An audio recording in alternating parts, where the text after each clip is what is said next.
Since the beginning of this channel, we've taken a close look at old maps and some of the features that we find on them, such as this 1660 map of New Amsterdam, which is the southern tip of Manhattan.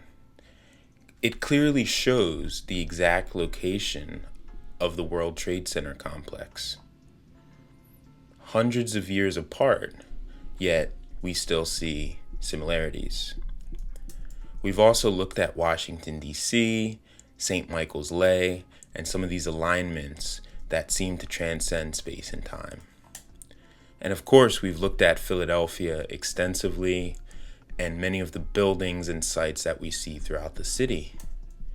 We wonder, are these cities essentially circuit boards on this electrical grid system that we live in? More recently, I've looked at a composite grid overlay that I created using octagons, and what I found was nothing short of amazing. Check out In Your Own Backyard and In Your Own Backyard 2 to see what sites we find along this grid. But regardless of the map or the time period, we wonder, how is it all possible? That's what we're going to be looking at today. Welcome back to Geomancy. Thank you for joining me. As always, we're looking at the past to see ahead, and we are going to be looking at maps and what old maps can tell us about the past, the present, and the future. Specifically, we're going to be looking at some old maps of North America and Africa. But before we get going on that, we're going to just have a quick synopsis on the cartographic process. This comes from Penn State, the State University of Pennsylvania, the state that I'm located in. And we're not going to read through this whole thing. There's just one gem in particular that will kind of give us the idea of how a lot of things may or may not have been done. So they break down what maps are and how they're created. And it says here, the cartographic process is a cycle that begins with a real or imagined environment. As map makers collect data from the environment through technology and or remote sensing, they use their perception to detect patterns and subsequently prepare the data for map creation. i.e., they think about the data and its patterns as well as how to best visualize them on a map. Now, hold on a minute. We have a primary source telling us that maps are created through remote sensing, at least in part. That's pretty spectacular because I think it tells us that we may all possess higher levels of technology, internal technology, than we've been told. And I'm going to give you an example of this. This is said to be the future map of the world created by a man named Gordon Michael Scallion. And if you're a little bit older than me, you probably are familiar with his name. If not, check him out. But this is a prophet who in 1979 suffered an accident or something. And from that point on, he began having visions and premonitions and a lot of different channeling, so to speak. And he created this map of the world. And I'm not going to read this whole thing, but I'll link it. It says, with the acceleration of earth changes, earthquakes, hurricanes, and volcanic activity, perhaps no other area of phenomena has created as much interest as earth changes predictions. Since 1979, I have had ongoing visions concerning the earth, sometimes as many as 10 or more in a day, lasting from a few seconds to minutes. Then in 1982, I began to sketch a world map based on these visions, and I updated it through the years as new information was presented to me. This map is the culmination of a major ongoing effort to consolidate all the earth change information I have received. As a result, the future map of the world is the most comprehensive and up-to-date representation of earth change visions and information that has presented to me. The purpose of the future map of the world is to present a visual representation of probable geophysical events that may occur in the future. I feel that by sharing this information, an early warning system may be established that takes into account areas to watch for and unfolding scenarios that may be used as benchmarks to warn of impending changes. I further believe that no event or prediction is final. Predictions are given as probabilities. Even at the time, consciousness can alter an event, modify changes in a particular area, or at very least, help us to prepare for what is to come. So, if you don't want to believe his remote sensing capabilities, well, this map was featured in an article on Forbes a couple years ago, and they talk about the billionaire escape plans. So, we can already see that remote sensing of map creation is documented even in recent times, and the maps that are generated with such data are being heeded. So we're going to actually look at some old maps, first in North America and then Africa. And we're going to ask some questions because we'll see throughout time that the continents do seem to be shifting. There's water in places, then some places are desert, and we can definitely see changes happening. So I think this is a good skill and technique to use when trying to figure out what's going on with resets, which we all are doing, right? So the first one we're going to look at is this 1570 map, and you can see the continent is very long, elongated, but still, for the most part, it is the shape of North America. You can see many cities from coast to coast. Now, this is actually an interesting point. Oh my goodness. It's raining cats and dogs right now. Hurricane. Anyway, you can see names of places everywhere. Now, some names are the same as they are today. For example, Florida. Some names are completely different and words I've never seen or places I've never heard of. We see this is from 1570. We're told North America was discovered in 1492 by Christopher Columbus. So that gives 78 years for this continent to be as developed as we see here. I mean, you see cities, you see castles, really from coast to coast. And this is just an early map, okay? Next, this is the 1670 Nova Orbis Tabula in Lucem Edita. I actually have this hanging on my living room wall, which you can see right here. But this map is really interesting because it very clearly depicts California as an island. And this is a topic of big interest to many researchers and historians trying to figure out what happened, because the official narrative tells us that this is an error in map making and all these maps created at this time period were mistaken. They didn't know what they were talking about. However, virtually every map that you'll see from different countries within this 1600 to 1700 time period has not just California as an island, but small islands in between it and the North American continent.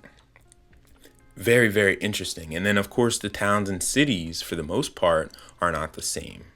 Now, I do see Mendocino, and if you know California, Mendocino County is a county up in Northern California. But for the most part, many of these places that we see depicted are named completely different, which indicates that there were people living there, right? Enough people to name a city. Now, here we see the inundation of the state capital. The Great Flood of 1862, I mentioned briefly, and I talked about how California and the whole western coast just got flooded with heavy rains. What I didn't know was that there was a mega flood of 1605. And I did find a primary source on this. And they say that they found flood deposits in the Santa Barbara Basin that roughly date to 1605. And that there was unmatched precipitation in that time period, causing the whole West Coast to be flooded. Now, this is how we need to triangulate information. If this happened in 1605, right? And this map is from 1670. Could it be that this great flood in California actually caused California to be an island? Possibly. If you know anything about California, you know that the Central Valley is one of the most fertile regions in the whole United States, possibly the world. And what we see in the Central Valley is where all the food is grown. Much of the food grown in, actually all of the food grown in California, for the most part, is grown in the Central Valley. And why could that be? Could it be if there was a flood there hundreds of years prior, it helped the soil? I don't know. But these are interesting things that we need to start considering, because I am going to start talking about some of the flooding and the canal systems and various water anomaly events that we see all throughout the United States, coast to coast. Later, we see a 1685 map, and here California is not fully depicted as an island. But this is where I'm marking like post-cataclysm, post-mega cataclysm. And this is when the newcomers, as Ben Franklin calls them, are settling in. And so we see the names of places are different, different features on the map, but still very developed for the populations that we are told at these times. Now next, this is where it gets interesting. We're going to look at some maps of Africa. And what you see on this 1570 map of Africa is that from top to bottom, there are cities, there are kingdoms, there are palaces, there are rivers and waterways, lakes. It looks very bountiful, like a full continent. And those that are living here must be living, in some sort of sophistication. We can also see in this 1660 map, again, it's complete, it's full. There are cities everywhere. There are rivers and lakes and streams and all kinds of waterways, top to bottom. So what we're starting to wonder, as I've posed in the very first video on this channel, in the first couple minutes actually, many Black Americans, as they're called, were told that we come from Africa. And I've extensively shown that there's more to the story than that. But if it's true, which Africa? Because this continent is very different than the Africa that we know today. And I'm going to show you how. The Africa that we know today looks like this. This is a satellite image, or so said to be. And you see the whole northern part of the continent is the Sahara Desert, okay? So right off the bat, when you look at these old maps, yeah, there's parts of it that are desert, especially below where it says Africa. But for the most part, there are cities all throughout this, and not just that, there are waterways all throughout this. It really makes us ask the question, what happened and when did it happen? Okay, so I'm going to show you a more recent map of Africa. This is an 1842 map from Smiley's Atlas, and here you can see a very different continent. You can see desert in much of it. Those waterways, for the most part, gone. Way less cities. Population, who knows how many. But it's a whole different continent. And then, of course, in the top right, we get a nice depiction of the music and dancing of the Negroes. Interesting stuff. It appears that they're wearing Phrygian caps, for what it's worth. So I'm going to share with you more maps and some more story to this. If you're familiar with stolen history, great. You might have come across this. If you're not, you need to familiarize yourself with stolen history. So here, we're going to look at 2 posts on this website, maybe 3. The bizarre transformation of the North American continent. Here in this post, he basically is asking some of the questions that I just did. And he's showing maps basically from early periods to more recent periods and how the continents are changed. For example, here's a 1700 map showing clearly California as an island. And this would make sense if 100 years prior there was that mega flood. And it even has these seas between it labeled. Now, do you really think this is an accident, an error in map making? I don't think so. Here we go again. Now this one is a little less complete. The whole west coast is not really filled in. It's not fully an island there.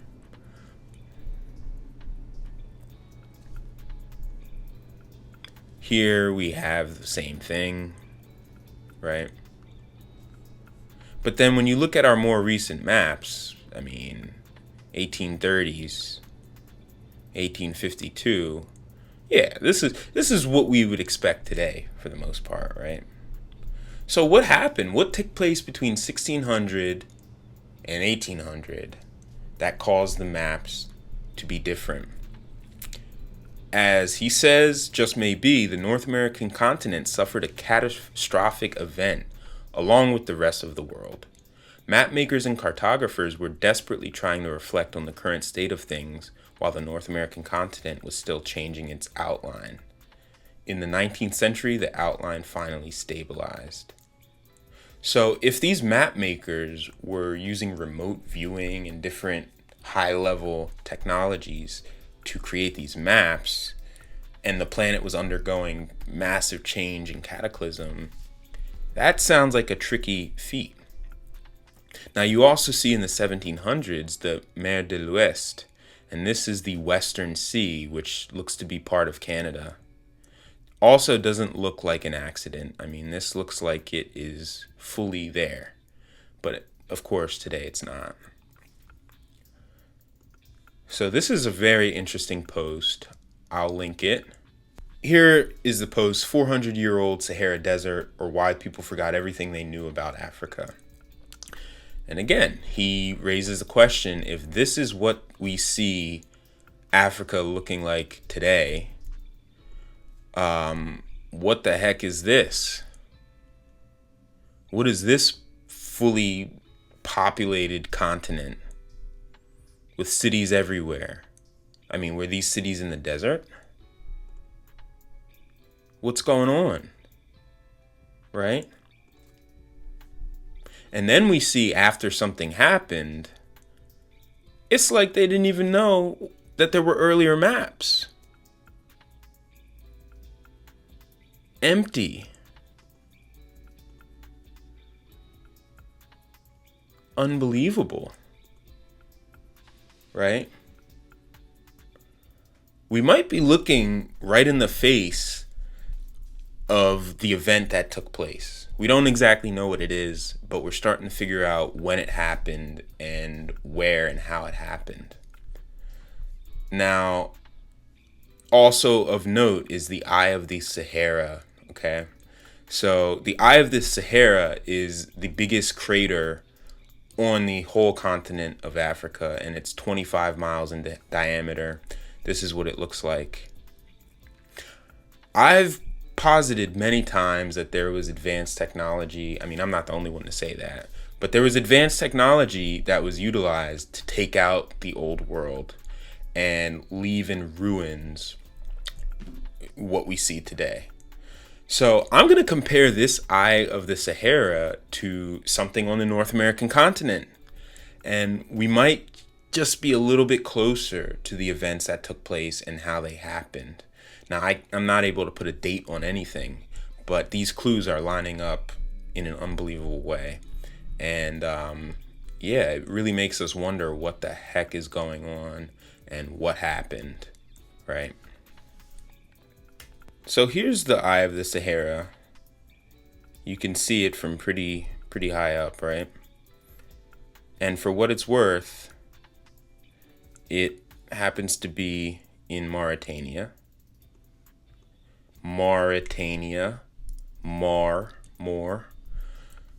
So here we go. This is unbelievable. And don't tell me that this was natural, okay? I really don't like when those historians are like, oh, forming over 860 trillion years. And you're like, yeah, okay, this happened in an instant. And it does look like an eye, which is unbelievable. So look at this here, right? Desert all around it. And this is an interesting thing I've noticed in North America, okay? This region right here of Utah, Colorado, New Mexico, and Arizona. When you look from above, you can see these mountain ranges and everything are almost in a circular crater-like pattern. Zoom in a little bit and you can see it here, right? Now, what's noteworthy, it'd be one thing if this was anywhere, right? But I think the resetters specifically chose this place right here to be the so-called Four Corners, because this is the center of the crater of whatever cataclysm took place on the North American continent.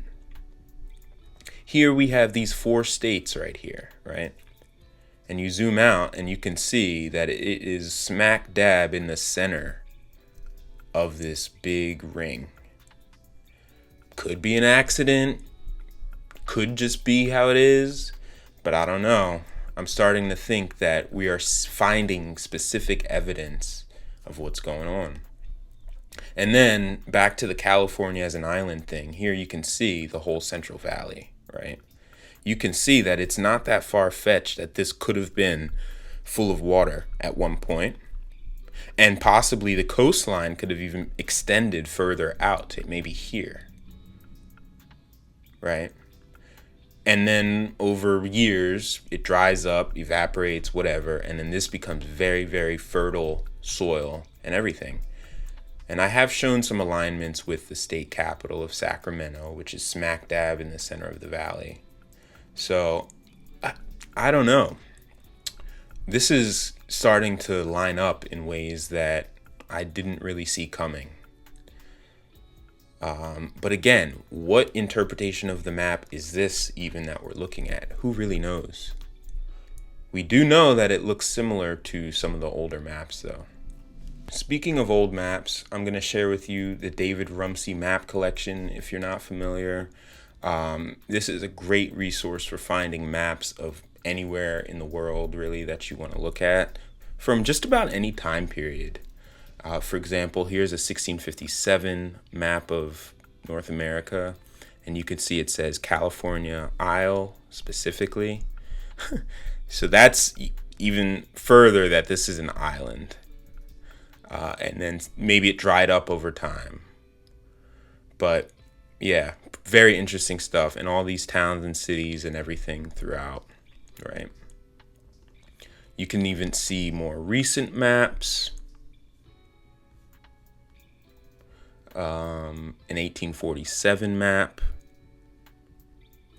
Even still, regardless of the time period, right? We didn't have satellites or anything for the last 100, well, less than that. So it's safe to say that every single map up until our modern digital technology was created using other means, yet so accurate to what we know. How is that done, right? I used to think when I was a kid that map makers would just like walk around and chart what they see. And then I realized that doesn't make any sense. The only way is to really either remote view or be high up above whatever you're viewing. Here's another early map, 1660. Wow. And there are those little islands in between California. So worth checking out, right? I'll link to this. Here's some maps of Africa, again, from different time periods, showing different stuff. Let's see if we can find an early one. I might have to put it in, but, oh, here we go, 1623. Wow. populated. Look at this. Cities everywhere. This is a big map. Look at this.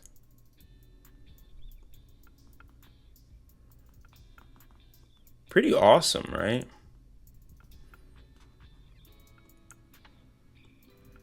I mean, even in the so-called Sahara, the Sahara, cities everywhere. Central Africa, cities everywhere. Southern Africa, cities everywhere. Madagascar. And then the other thing is the names of these places are totally different. Totally different. It's like they're using English letters, but I've never seen words like this before. So I think what we're seeing fundamentally when we look at these old maps, it's like we're living in some simulation, some game. And at that point earlier, it was different people, different characters playing the game. Now, new characters, but we're still on the same physical location.